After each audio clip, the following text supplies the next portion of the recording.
after 2 years, doon siya naglakas ng loob na magsabi na parang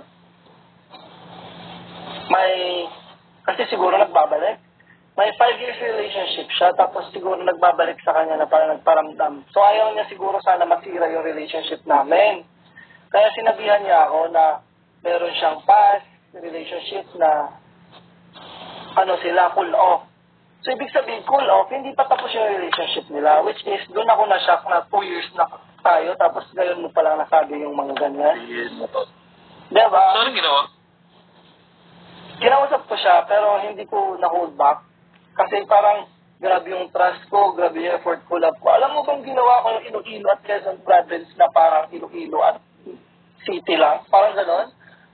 Pabalik-balik ako. Every 2 weeks pumupunta ako sa kanila, uwi ako sa amin ng 2 weeks.